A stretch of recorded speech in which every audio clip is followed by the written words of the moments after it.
Hello students. तो बेटा हम बात कर रहे थे सेट्स की।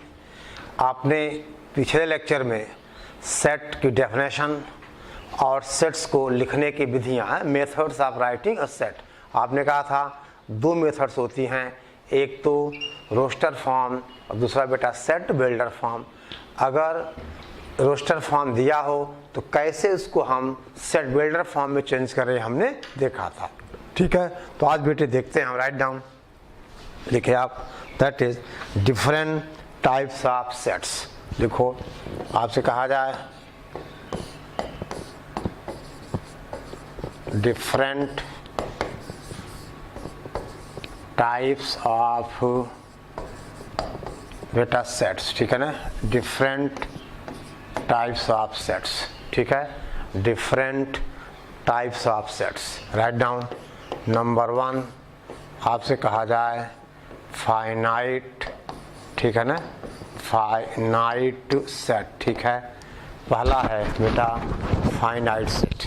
अब जैसे इसका नाम है फाइनाइट, यानी वो सेट जिसमें नंबर ऑफ एलिमेंट्स क्या हो, फाइनाइट हो। ठीक है ना, आपसे कहा जाए if A is equal to, देखो हम आपसे कहें a set having finite number of elements, finite number of elements। ठीक है ना बेटा, जिसमें फाइनाइट नंबर ऑफ एलिमेंट्स हों उसे कहते हैं हम फाइनाइट सेट। ठीक है, जैसे फॉर एग्जांपल आपसे कहा जाए a इज इक्वल टू, हम आपसे कहें बेटे 1, 2 और 3, ये हुआ फाइनाइट सेट, क्योंकि इसमें नंबर ऑफ एलिमेंट्स क्या हैं, फाइनाइट हैं। ठीक है ना, ओके, समझे बात को। हम आपसे कहें, ध्यान दो बेटा, हम आपसे कहें एग्जाम्पल 2, मान लो p is equal to, this is 1, 3, 5, 7 and so on, that is set of odd natural numbers, set of odd natural numbers. This is not finite, ये बेटा फाइनाइट सेट नहीं है। वो सेट जिसमें नंबर ऑफ एलिमेंट्स क्या हो, finite हो, क्या कहा जाएगा। ठीक है ना, दैट इज, हम आपसे कहें ये क्या हुआ, ओके। अब देखिए, राइट डाउन इनफाइनाइट सेट। तो बड़े सिंपल, जो इसकी मीनिंग है कि फाइनाइट सेट का मतलब जिस सेट में नंबर ऑफ एलिमेंट्स क्या हो, फाइनाइट हो। ठीक है, अब आपसे कहा जाए दूसरा बेटा, लिखे आप इनफाइनाइट सेट। ठीक है, तो इसको नोट कर लीजिए आप, तो हम आगे बढ़ें। ठीक है बेटे,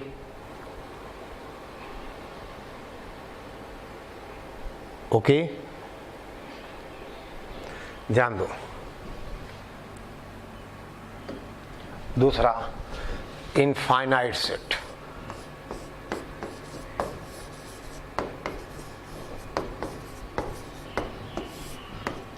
ठीक है ना, a set in which no finite number of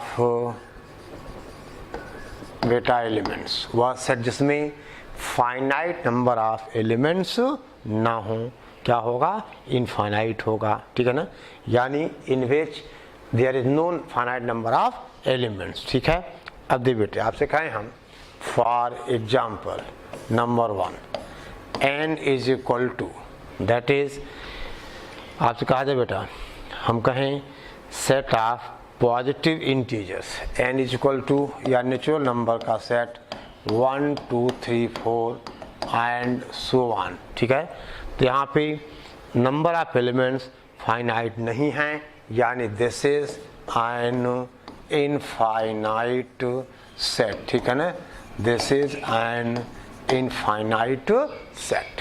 ठीक है, आपसे कहा जाए बेटा, हम आपसे कहें यानी set of integers, set of real numbers वगैरह वगैरह, ठीक है ना। अब आपसे कहा जाए, देखो a इज इक्वल टू, हम आपसे कहें write down set of all points on a particular straight line.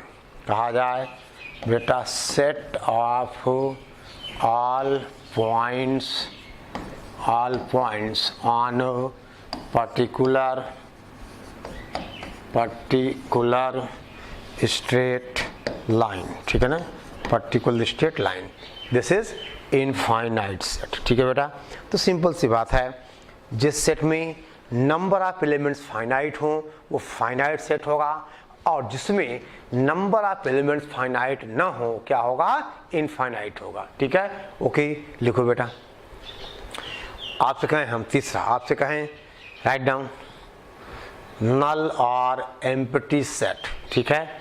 आपसे कहा जाए बेटा तीसरा, दैट इज नल और बेटा एम्प्टी सेट, ठीक है ना, नल और एम्प्टी सेट, ठीक है। यानी अ सेट हैविंग, देखिए इसको बेटा हम रिप्रेजेंट करते हैं सिंबल फाई से, यानी a set having no elements.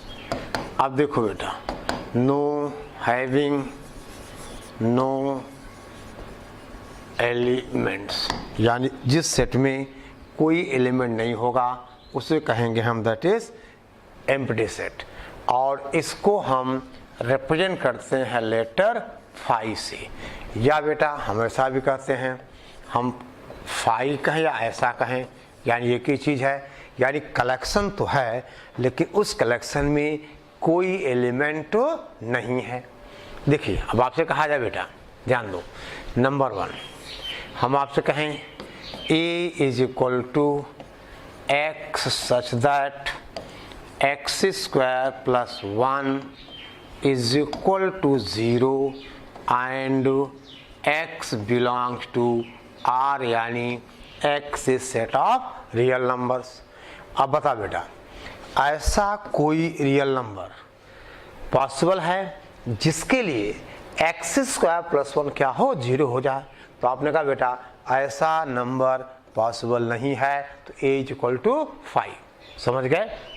बोलो the set of all x for which x square plus 1 is equal to 0 and x belongs to R। तो आपने कहा this is a null set, या हम बेटे इसको क्या कहते हैं, एम्प्टी सेट कहते हैं, ठीक है ना। ओके हम आपसे कहें दूसरा एग्जांपल देखो, आप देखो बेटा, यानी नल सेट को हम 5 से रिप्रेजेंट करते हैं। कहा जाए दूसरा b इज इक्वल टू, ठीक है बेटा, b is equal to the set of odd numbers, the set of odd numbers, ठीक है ना, डिविजिबल बाय 2, डिविजिबल बाय 2। क्या आएगा यहाँ, ऐसा कोई नंबर नहीं है जो बेटा ऑड हो और 2 से डिविजिबल हो। तो आपने कहा ये क्या हो गया, this is equal to empty set, ठीक है बेटा। आप समझ गए, जिस सेट में कोई एलिमेंट ना हो उसे क्या कहेंगे हम, एम्प्टी सेट कहेंगे, ठीक है। ओके अब ध्यान दो बेटा, ध्यान दो, आपसे कहा जाए तीसरा एग्जाम्पल, हम आपसे कहें c is equal to, right down c है x सच दैट, देखो ध्यान दो बेटा, यानी x such that x belongs to n and 1 is less than x less than 2, यानी वो x जो नेचुरल नंबर हो और 1 और 2 के बीच में हो। तो आपने क्या किया, दिस इज नल सेट, ऐसा कोई नेचुरल नंबर नहीं होगा, ठीक है ना, जो 1 और 2 के बीच में होगा। समझ गए बेटे, there is no any natural number which lies between 1 and 2। तो this example of null set, ठीक है बेटे। ओके ध्यान दो, देखिए अब आपसे कहा जाए बेटा सिंगलटन सेट, देखिए नोट करो इतना पहले आप,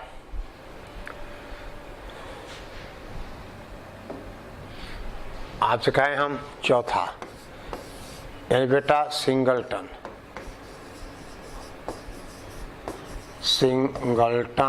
सेट यानी सेट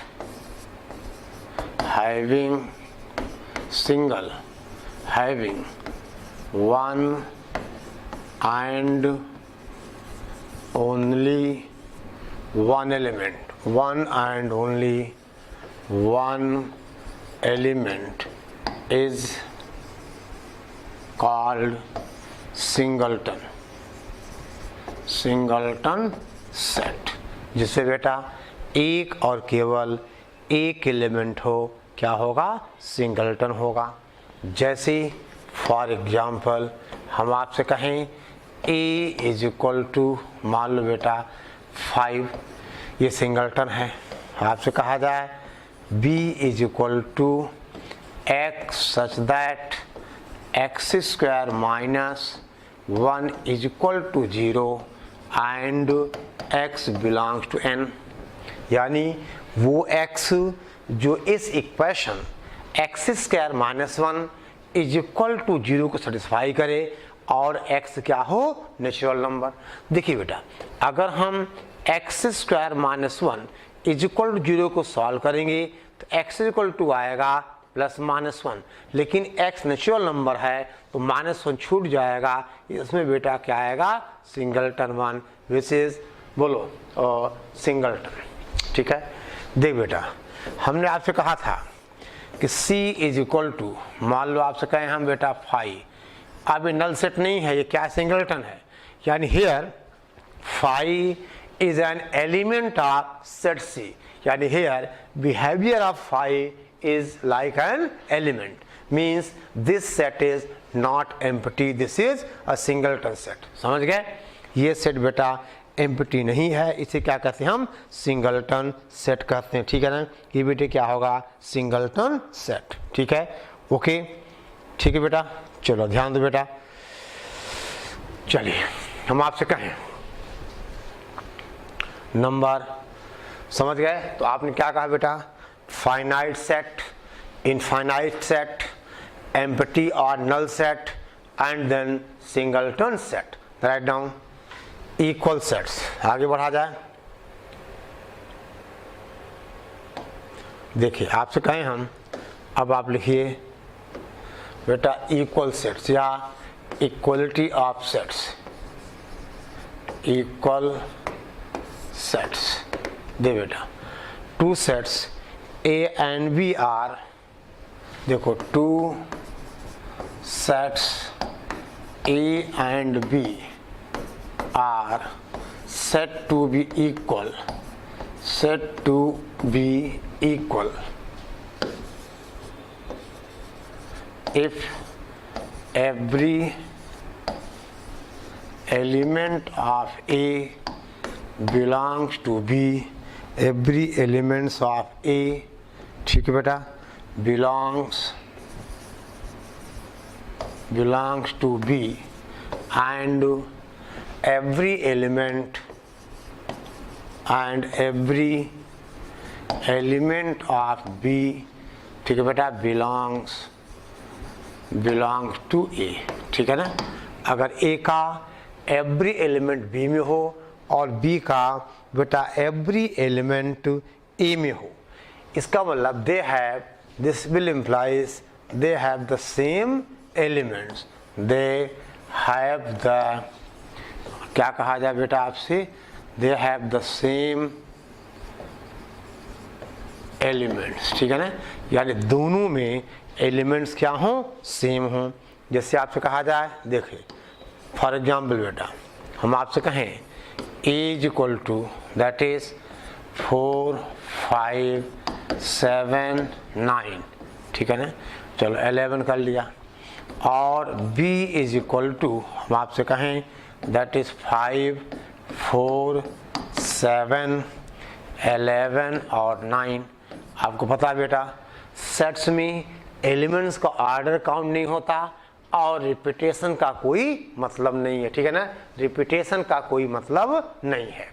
अब बेटा 4A में है, 4B में भी है, 5A में है, B में है, 7A में है, B में है, 9 और 11 ऐसे ही 5 यहाँ तो यहाँ भी है, ठीक है ना।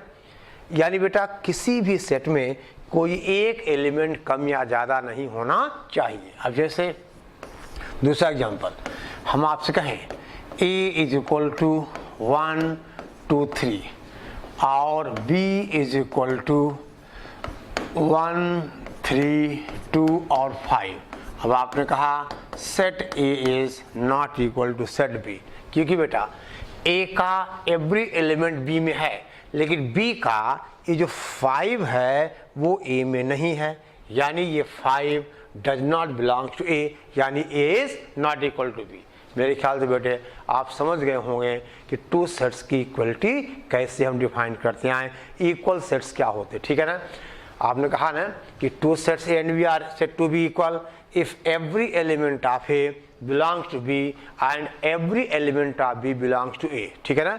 This will imply they have the same elements, ठीक है बेटा, they have the same elements, ठीक है। बोलो बेटे कोई दिक्कत कोई परेशानी? चलो ध्यान दो बेटा। अब आपसे कहा जाए एक और एग्जाम्पल की बात करें, हम आपसे कहें, देखिए नोट करो, ठीक है। एक तीसरा एग्जाम्पल हमने कहा कुछ ऐसा, देखो let A is equal to 2 3 4 5 6 and B is equal to X such that X belongs to N and 1 is less than X less than 7। तो दोनों बेटे सेम एलिमेंट्स हैं, ये इसका सेट बिल्डर फॉर्म है। अगर हम इसका रोस्टर फॉर्म देखें तो कितना होगा, x नेचुरल नंबर है 1 और 7 के बीच में, यानी x 1 से बड़ा बेटा, यानी 1 इंक्लूडेड नहीं है। तो कहानी कहाँ से होगी, 2 से शुरू होगी, 2 3 4 5 और 6, यानी A का एवरी एलिमेंट B में है एंड B का एवरी एलिमेंट A में है। तो आपने कहा बेटा A is equal to B है, ठीक है ना। आपने कहा A is equal to B है, ठीक है ना, ओके, ठीक है बेटा। अच्छा देखिए एक नोट आप लिखना,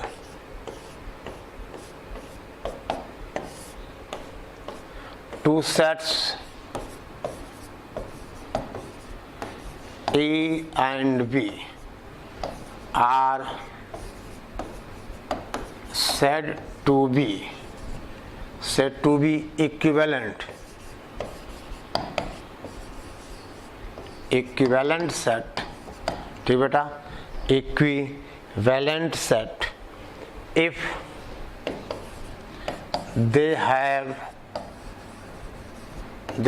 the same number of elements, they have the same बेटा नंबर ऑफ एलिमेंट, ठीक है, they have the same number of elements. यानी बेटा टू सेट्स इक्विवेलेंट होंगे अगर उनमें नंबर ऑफ एलिमेंट्स क्या हो, सेम हो। यानी इक्विवेलेंट सेट्स इक्वल हो ऐसा जरूरी नहीं है, बट अगर सेट्स इक्वल हैं तो क्या होंगे, वो इक्विवेलेंट होंगे। यानी बेटे अगर सेट्स इक्वल हैं तो दोनों में नंबर ऑफ एलिमेंट्स क्या होंगे, सेम होंगे। लेकिन यहाँ जैसे कहा जाए फॉर एग्जांपल हम आपसे कहें, मान लो A इज इक्वल टू, हमने कहा बेटा 1 3 5 7 और B इज इक्वल टू हमने कहा 3 1 5 और 8। अब यहाँ सेट A और B इक्वल नहीं हैं लेकिन ए इक्विवेलेंट हैं, but A and B are equivalent, but A and B are equivalent, equivalent set. यानी ये इक्वल क्यों नहीं है, क्योंकि देखो 7 A में है B में नहीं है, 8 बी में है, ए में नहीं है, लेकिन नंबर ऑफ एलिमेंट्स इनमें बराबर है, तो क्या होगा ये इक्विवेलेंट। और ये इक्वल क्यों नहीं है आपने देख लिया, ठीक है ना, कि 7 ए में है, 7 बी में नहीं है, 8 ए में है और 8 बी में नहीं है। ठीक है बेटा, आई बात समझ में।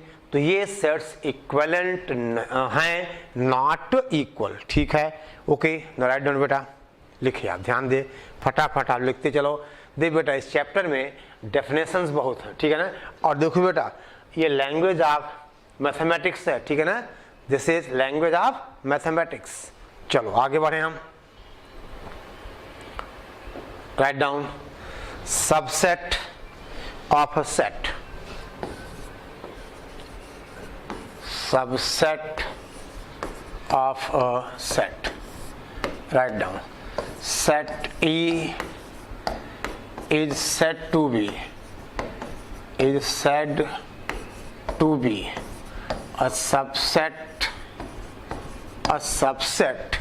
of set B if and only if every element of A belongs to B, to set B। ठीक है बेटा, यानी set A is said to be a subset of set B if and only if every element of A belongs to set B। यानी set A का every element बेटे set क्या हो, B में हो। set A का every element कहाँ हो, set B में हो। समझ गए बात को, ओके। यानी बेटे हम आपसे कहें this will implies if for every x belongs to A implies x belongs to B, यानी ए के एवरी एलिमेंट के लिए अगर एक्स ए का एलिमेंट है और वो बी का भी है तो आप कहोगे that is A is subset of B. ठीक है बेटा, इसको क्या पढ़ते हैं हम, ए इज क्या रिप्रेजेंट क्या करते हैं, A is subset of B। इसको हम क्या पढ़ेंगे, बोलो बोलो भाई, इसको हम पढ़ेंगे A is subset of B। समझ गए बेटा, यानी अगर हमें किसी सेट A को सेट B का सबसेट प्रूव करना होगा तो हम एक एलिमेंट A का लेंगे और हम दिखाएंगे कि वो एलिमेंट सेट B में भी है। ठीक है ना, हम बेटे सेट A का एक एलिमेंट लेंगे और हम दिखाएंगे कि that element also belong to set B. ठीक है ना बेटा, वो एलिमेंट, ठीक है ना, सेट बी में भी बिलोंग कर रहा है। ठीक है ना, ओके, वो एलिमेंट सेट बी में भी बिलोंग कर रहा है। ठीक है, यानी बेटा अगर x belongs to a implies x belongs to b तो a सबसेट ऑफ b। समझ गए, सेट a को सेट b का अगर सबसेट दिखाना है तो आप कहोगे, ठीक है बेटा, आप कहोगे, बोलो कि दैट इज, समझे बेटा आप बात को, ठीक है ना, यानी if for every x belongs to A, ठीक है ना, implies x belongs to B तो आप कहोगे A is subset of B. ठीक है ना, फॉर एग्जाम्पल देखो बेटा, फॉर एग्जाम्पल हम आपसे कहें 1 late set A is equal to, this is 1 2 3 and B is equal to कहा जाए 3 2 1 5 और 8। तो देख बेटा A का एवरी एलिमेंट B में है, यानी 1 A में है तो 1 B में है, 2 A में है 2 B में है, 3 A में है 3 B में है। बेटे इसका मतलब आप कहोगे A is subset of B। ठीक बेटा, A B का क्या होगा, सबसेट होगा। समझ गए, यानी सेट A का अगर एवरी एलिमेंट सेट B में हो तो आप कहोगे सेट, ठीक है ना, A is subset of B। ठीक है बेटा, okay, A is subset of B। ठीक है ना, ओके, समझो बेटे ध्यान को, ठीक है ना, ओके, ध्यान दो बेटा, देखिए ध्यान दे आप, यानी अगर सेट ए का एवरी एलिमेंट, देखो बेटा एवरी वर्ड है, सेट ए का एवरी एलिमेंट सेट बी में है, तो आप कहोगे ए बी का सबसेट है। हम आपसे कहें दूसरा बेटा, मान लो let A is equal to 1 2 3 4 5 और बी इज इक्वल टू है 1 3 4 6 7 8, तो आप कहोगे A is not subset of B. क्यों बेटा? देखिए ए में 1 2 4 तो ठीक है बेटा, 3 भी है, लेकिन ध्यान दें यहाँ पर ये 5 तो ए में है बट 5 बी में नहीं है। समझ गए? यानी ए का एवरी एलिमेंट अगर बी में हो तो आप कहोगे ए बी का सबसेट है। Here A is equal to 1 2 3 4 5 and B is equal to 1 3 4 6 7 8। बेटा 5 ए में है बट 5 बी में नहीं है, तो आपने कहा A is not subset of B. बेटा बातें आ रही समझ में? बोलो ठीक है ना? बातें समझ में आ रही हैं, कोई दिक्कत तो नहीं? अब देखो बेटा एक नोट देखो आप, ठीक है? आपने जब इक्वलिटी ऑफ टू सेट्स पढ़ा तो क्या कहा था बेटा? अगर दो सेट्स इक्वल हैं तो ए का एवरी एलिमेंट बी में हो और बी का एवरी एलिमेंट ए में हो। यानी बेटा अगर ए का एवरी एलिमेंट बी में है तो A is subset of B, and if all the elements of B are in A then B is also subset of A. Means if A is equal to B then A subset of B and B subset of A. ठीक है, समझ गए बात को? यानी बेटा हम इसको ऐसा लिख सकते हैं, note for two sets A and B। ठीक है बेटा, A is equal to B, ठीक है ना? If and only if A is subset of B and B is subset of A। ठीक है बेटा, इसी को हम ऐसा भी लिख सकते हैं, A is equal to B. बेटा इफ एंड ओनली इफ का मतलब implies and implies A is equal to B, sorry A is subset of B and B is subset of A. यानी अगर दो सेट्स इक्वल हैं, अगर that is if A is equal to B then A is subset of B and B is subset of A. Again if A is subset of B and B is subset of A then A is equal to B। यानी बेटा हमें अगर दो sets A और B को equal prove करना हो तो क्या प्रूव करना पड़ेगा? A is subset of B and B is subset of A। समझो बात को? और बेटा ये इंपॉर्टेंट है, अगर हमें दो सेट्स की इक्वलिटी प्रूव करनी है then we have to prove they are subsets of each other. ठीक है बेटा, they are subsets of each other. समझ गए बात को? बोल बेटा, टू सेट्स अगर इक्वल हैं तो they are subsets of each other. समझ गए बेटा?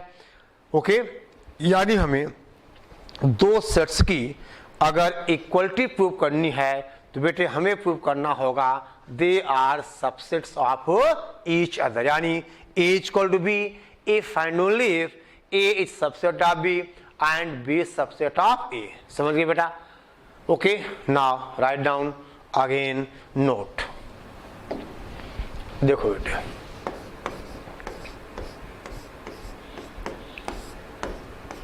पहली बात बेटा, phi is subset of every set. ठीक है ना? Phi is subset of every set. दूसरा बेटा, एवरी सेट इज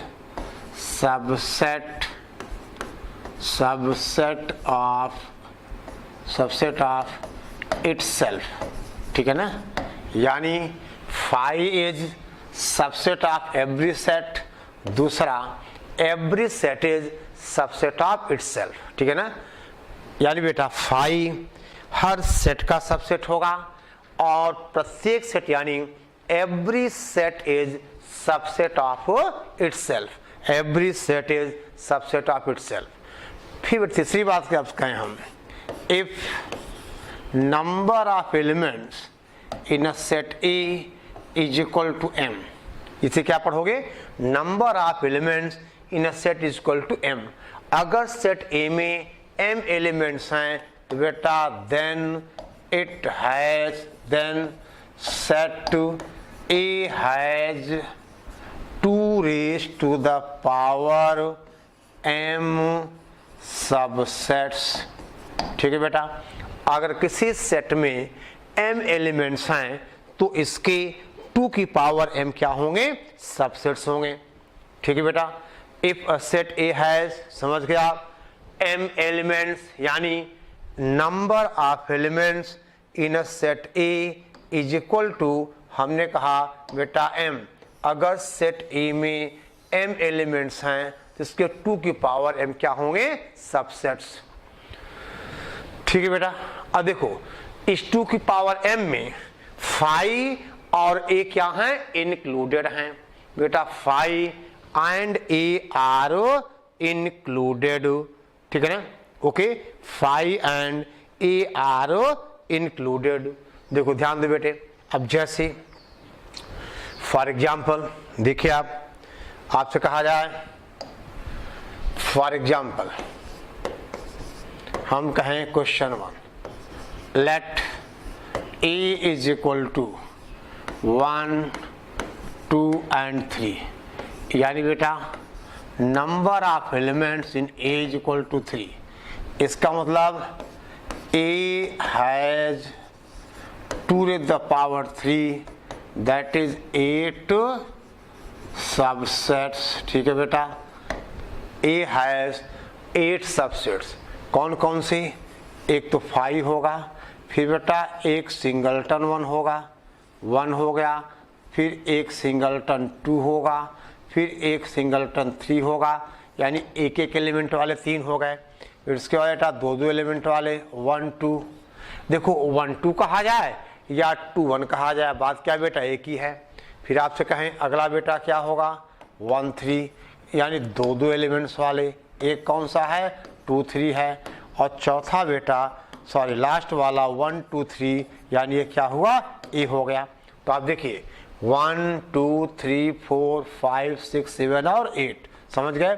तो अगर किसी सेट ए में m एलिमेंट्स हैं तो it has 2 raised to the power m subsets, ठीक है बेटा, 2 to the power m subsets, ठीक है, समझे बात को, ठीक है बेटा। अब देखिए ध्यान दो, हम आपसे कहें देखो ये बेटा phi, देखो ये जो आपके 1, 2, देखिए ध्यान देना, यानी बेटा ये 1, ठीक है, 1, 2, 3, ये और ये, इनको कहते हैं हम प्रॉपर सबसेट्स, यानी हम आपसे कहें कि number of proper subsets is equal to 2 raised the power n minus 2, ठीक है ना, 2 raised to the power n minus 2, ये हो गए नंबर ऑफ प्रॉपर सबसेट्स, ठीक है बेटा, नंबर ऑफ प्रॉपर सबसेट्स, ठीक है ना, ओके। और देखो प्रॉपर सबसेट्स को बेटे क्या लिखते हैं हम, A is subset of B, ऐसा देखिए, अगर A B का सबसेट है तो ऐसा लिखा जाएगा, अगर प्रॉपर सबसेट है तो इसका मतलब बेटा, इसका मतलब इक्वल टू नहीं आने वाला, ये है हमारा 1, 2, 3, ठीक है ना, या नंबर ऑफ प्रॉपर सबसेट्स हो गए 2 raised to the power n minus 2, ठीक है, आई बात समझ में। तो बेटा ये एक इम्पॉर्टेंट रिजल्ट है, अगर सेट ए में m एलिमेंट्स हैं तो इसके ए टू द पावर m क्या होंगे, सबसेट्स होंगे, ठीक है ना बेटा। कहा जाए 2 रेज़ टू द पावर क्या होंगे, सबसेट्स होंगे। देखिए एक बात और बेटे, हम आपसे कहें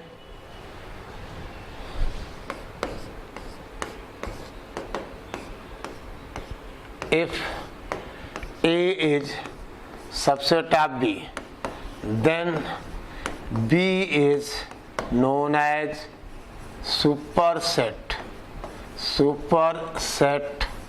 of A।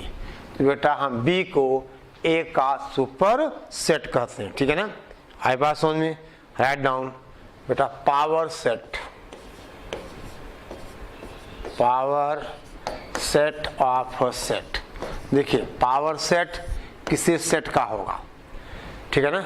आपसे कहा जाए let A be a set, ठीक है ना। Then power set of A is represented by PA, ठीक है ना, and which is PA and is a set of all the subsets of set A, यानी सेट A के पूरे subsets का जो सेट होगा वो ए का क्या होगा, पावर सेट, ठीक है बेटा। आई बात समझ में, सेट ए के पावर सेट का मतलब समझ गए, सेट ए के पावर सेट का मतलब ए के सेट्स का बेटे क्या है, सॉरी ए के सबसेट्स का सेट। लिखो यहाँ पे लिखा हुआ बेटा कि this is set of subsets of, यानी ए के सारे सबसेट्स को हम अगर ये सेट के फॉर्म में लिखें तो उसको कहेंगे हम सेट ए का पावर सेट। कैसे, देखिए फॉर एग्जांपल हम बेटा आपसे कहें let A is equal to this is 1 2 और बेटा 3, ठीक है ना। तो अब देखिए इसका मतलब इसका जो पावर सेट होगा, देखिए बेटे, यानी अगर ए हमारा 1 2 3 है तो समझो बेटे, देन हम आपसे कहें इधर देखो बेटा, दिस विल इम्प्लाइज बेटा पावर सेट, यानी power set of A, that is आपसे क्या कहा जाए, पी ए। तो बेटे पी ए का मतलब ए के सेट्स 5 हो गया, फिर सिंगलटन 1 हो गया, यानी ए के जितने सबसेट्स हैं हमने कहा बेटा 3, उसके बाद क्या हुआ ये 1 2, उसके बाद क्या हुआ ये 1 3 और फिर बेटा 2 3 और देन 1 2 3, ये क्या हुआ पावर सेट। मेरे ख्याल से आप समझ गए होंगे कि पावर सेट ऑफ सेट का मतलब सेट ए के जितने सबसेट्स हैं सभी का सेट, यानी सेट ए के सबसेट्स का सेट होगा पावर सेट, ठीक है बेटा। इसका मतलब पावर सेट में नंबर ऑफ एलिमेंट्स कितने होंगे, 2 की पावर m। इसका मतलब बेटा देखो आप चाहो लिख सकते हो नोट में, ठीक है ना। तो इतना लिखिए आप, तो बेटे सिंपल देखिए सब बेटा डेफिनेशंस हैं, क्या हैं सब, ये डेफिनेशंस हैं। यानी आपने कहा कि पावर सेट ऑफ सेट का मतलब उस सेट के सारे सबसेट्स का सेट। हमने एग्जांपल लिया ए इज इक्वल टू 1 2 3, तो ए के सबसेट बेटे कौन कौन से हैं, अभी आपने लिखा था 5 है, फिर सिंगलटन 1 यानी एक एक एलिमेंट्स वाले, सिंगलटन 2 सिंगलटन 3, देन बेटा 2 2 एलिमेंट्स वाले 1 2 1 3, फिर बेटे क्या बोलो 2 3, उसके बाद पूरा एक 1 2 3, और इनको अगर हम किसी सेट में लिख दे क्या आ गया ये पावर सेट, यानी collection of set of all the subsets of a set is called its power set, ठीक है बेटा, is called its power set. फिर आपसे कहें हम राइट डाउन, नोट,